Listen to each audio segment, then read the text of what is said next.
right. We're spending, but I get reading to some economists here that we spent a whopping $12.7 billion in the two-day Amazon Prime event. But a lot of that was slapped on plastic. Don't know necessarily whether that's a good or bad thing. Let's go to Scott Martin on that and Barry on that. And what do you think?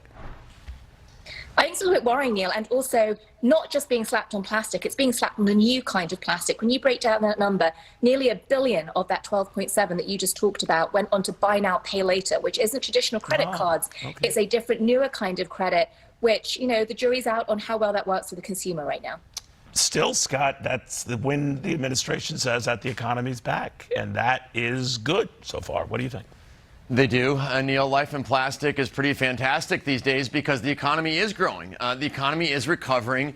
A lot of us, when we spend, we do put things on plastic, as Ann mentioned, maybe a slightly different buy now, pay later segment.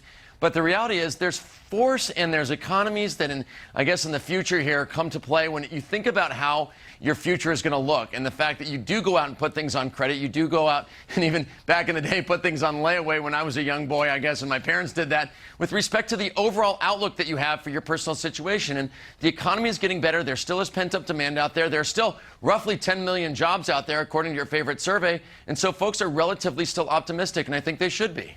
You know, maybe that's what's reflected in the markets, and I mean, you know, we had all the major averages up at least 2% last week. I believe the NASDAQ 3%. Yeah. NASDAQ's up north of 35% this year. Do you buy this rally? You know, Neil, I think we need to unpack who that rally is helping and what we mean by who this economic growth is benefiting. Because if you look at who is getting hit hardest the most right now, it is folks who are getting hit hard by core inflation, which means if you're paying rent as distinct from being a homeowner, you're feeling a lot of pain.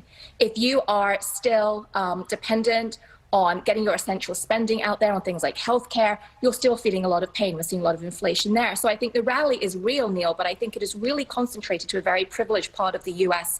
socioeconomic grouping. And I think we're seeing really a tale of two cities now, those who have and those who have not. Well, right now, a lot of eyes on Wall Street, I guess, Scott, are on the Federal Reserve the end of this month, and whether it hikes rates. I guess it seems to be increasingly a given. At least another quarter-point hike. Maybe that's it for a while. Where are you on this? They better not. I think they're starting to see the fruits of their labor. Let's say, Neil, working in the markets and the economy, inflation down around 3-4%, so that's not too bad. And I think Ann's right. I mean, this is a K-shaped economy. Some are going up, some are going down. But the Fed, Neil, taking a break here will actually help those debtors. It'll help those folks that are actually putting things on credit card, putting things on the buy now, pay later, because those rates of financing those purchases will actually come down if the Fed gets a clue and stops. You know, I noticed, guys, we're very early in the earnings season. Banks usually kick it off. Pretty much all of them beat expectations, but I'm worried that, you know, we did have 3 banks that went belly up in the quarter. Is that it, and can we get past this, or what do you think?